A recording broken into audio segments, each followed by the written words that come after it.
ተንቶ ብክፉኛ ብትሆን ያልጋ ቁራኛ ጨክኖብኛል ብለህ እንዳትሄድ ከሱ ርቀህ ሰውን በዱንያ ሲፈጥር ለሰበብ ነውና ሊሞክር በትዕግስት ላይ ሳትናችልም ማለፍ ፈተና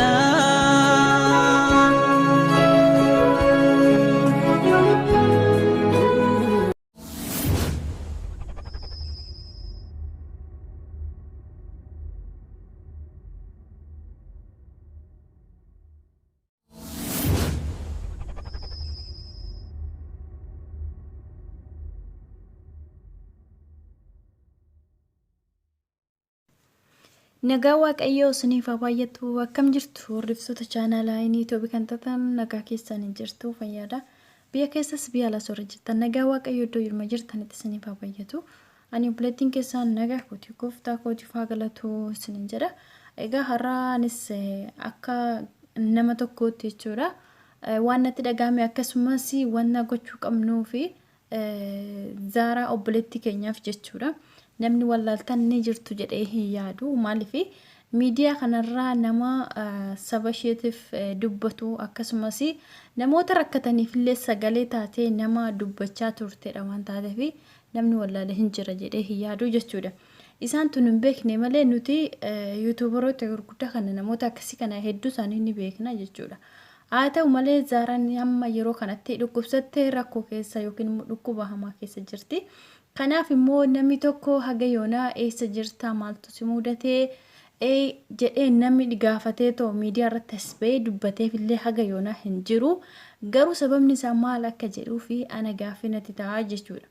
Ishii qofa osoo hin taane mataadhuma keenya ofiidhuma keenya osoo of gaafanne osoo ana ta'e maalan ta'a. Ani osoo miidiyaa kanarraa badee akka carraa namni maaltu ishee mudate jedhee na gaafatu hin jiru laata jedhee keessa kootti natti dhagahame jechuudha dhugaa dubbachuudhaaf. Innaa isinillee akka yaada keessa akka mataa keessaniitti osoo ana ta'e anis akkanuma osoo miidiyaa kanarraa baddanii biyyallee ogaltanii biyya yaa'u biyya keenyatti hin beekama sababa neetwoorkii ta'a sababa haala adda addaa ni ta'a sinii mijachuu dhiisuu danda'a namni hin bada inni rakkoo hin qabu garuu namni biyya ormaa keessa jiru jaalatee miti kan inni miidiyaa kanarraa badu jechuudha. Amma mucayyoon kun Zaaraan erga baddee turtee jirti dhugaa dubbachuudhaaf argee hin beeku jechuudha. Yoo xiqqaate naannoo ji'a 8 ji'a 7 naannoo kana hin ta'a jechuudha. Mul'attee hin beektu akkasuma chaanaala ishee irratti illee wantoota adda addaa gadhiiftee hin beektu jechuudha. Kanaaf maaliif namni ishee gaafatu dhabame? Namoonni ishee beekan hin jiru moo hiriyaa hin qabdu moo yeroo ishiin dhukkubsattee haga kana miidiyaa irraa baddu maa torbee tokkoyyuu hin taane jechuudha. Maaf namni gaafatee hiriyaa ishee haa ta'u ishee dhumtillee jechuudha. Asbaatee dhukkuba akkasirra hin jira na gargaara osoo jettee dubbattee dhugaa jechuudha fi namni hin gargaara jechuudha. Garuu akkamitti kana hunda keessa namoota garuu hamma tokko beekamtii ni qabdi namni tokko akkamitti ishee gaafatee as ba'ee fi rakkina keessa jirti gargaara jedhee dubbatuuf dhabama. Hedduu tokko ana gaaffii natti ta'a jechuudha. Garuu nuti maqaadhaaf baay'ina qabna jenna malee namni hojiitti hiikuu hin jiru jechuudha. Nama rakkate tokko gargaaruudhaafis baay'een keenya ni dubbanna kan hojiirra oolchu parsentii 100 keessaa 90 akkuma jirutti dhaga'ee dhiisaa dubbii bichaa ta'a amma tokko nama muraasa jechuudha kan hojiirra oolchu jechuudha.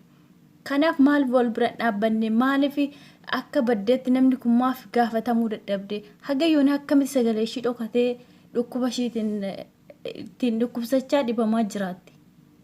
Osoo sababa bal'aa qabdu osoo ogummaa fayyaa qabdu rakkattoota adda addaatiif sagalee taatee as baatee dubbattee gargaara namni kun akkas rakkachaa jira jettee sagalee uummata Oromootiif nama baatee dubbattudha. Akkamittiin haga yoona ofiishiitti nama sagalee ta'uuf dhabdi. Bochiftuun boo'ichaan argattu wanjala suni dhuguma natti fakkaate jechuudha. Maaliif namni nama quuqqamu akkasumas saba isheetiif lammii isheetiif nama quuqqamu har'a gaafa isheen dhukkubsattee algaarra jirtu namni ishee bukkee dhaabatu hin jiru jechuudha.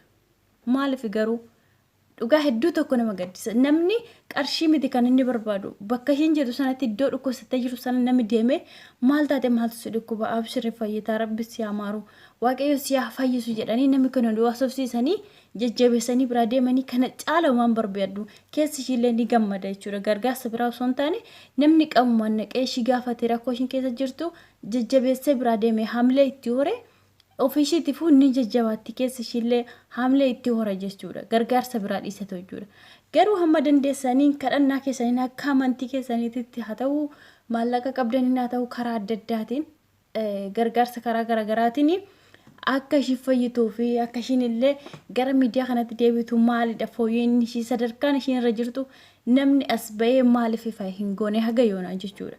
Namoota muraasadha dhugaa dubbachuudha namni waa'ee ishee as ba'ee dubbate keessattuu yuutuubaroota reefuu kanatu poostii godhe malee warreen duraanii yuutuubaroota gurguddaa waa'ee ishii quba hin qabanii nama dubbate illee nagarra jechuudha. Maaliif callisaan isaan garuu haga yoona baduu ishiiyyuu akkamitti eessa jirte jedhanii hin gaafanne.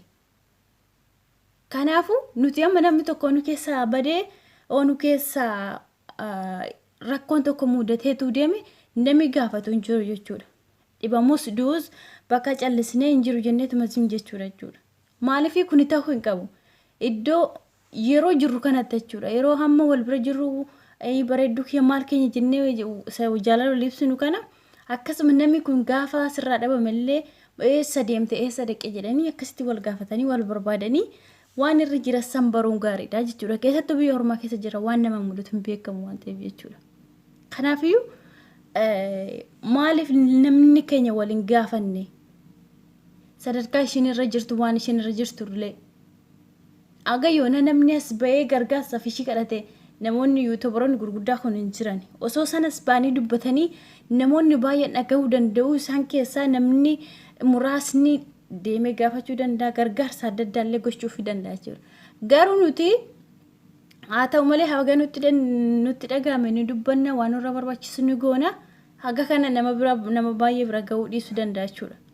Kan laallu yoo tarii nama 100 kan sheerii godhu nama 5 namooti baay'eetti mul'achuu dhiisuu dandeenya jechuudha.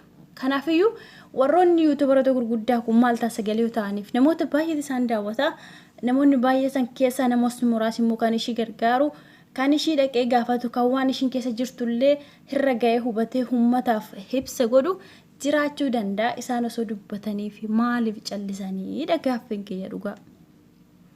Egaa kana sinin jechuu barbaada waaqayyo ishee fayyisu iddoo jirtutti fayyaa isheetti ishee deebisu nami jaalatee miti kan badu jechuudha. Kanaaf immoo waan inni nagaa fayyaa ishee duratti ishee deebisu ishee amaaru jennaanii gama kootini maaliif amantii keenya garaagaraa ta'u malee oromummaan keenya tokko waan ta'eef kanaafiyyuu iddoo namni tokko rakkatetti iddoo namni cinqii tokko keessa jirutti callisnee ishiin qomoo amantii koomiti yookiin immoo waa tokko yaadne dhiisuu hin qabnu jechuudha. Kanaafuu waaqayyo ishee fayyisu ishee amaaru jedha gama kootini warri dandeessanii gama dandeessanii lakkoofsa ishee warri qabdanii post godhaa namoonni akka gargaaraniif sagalee ta'aa fi hammallee viidiyoo kana sheer gochuudhaanii namoonni biraa akka dhagaanii tarii kan isii gargaaru namni tokko jiraachuu danda'a. Kanaafuu waan dhageessan callistanii too inni sina sheer gochuun namoota biraan gaafii akka gargaaramtu waan keessa jirtu hundayyuu waan ishii barbaachisullee akka uummanni ishiidhaaf godhuu fi sagalee ta'aa fi isin jechuu barbaada.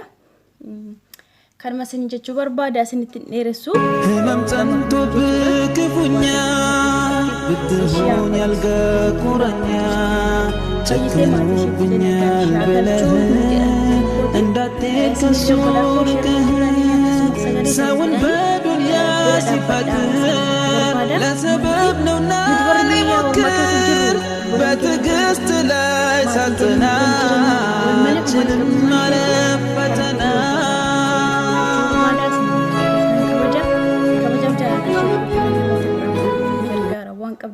ህመምጠንቶ ብክፉኛ ብትሆን ያልጋ ቁራኛ ጨክኖብኛል ብለህ እንዳትሄድ ከሱ ርቀህ ሰውን በዱንያ ሲፈጥር ለሰበብ ነውና ሊሞክር በትዕግስት ላይ ሳትጥና ችልም ማለት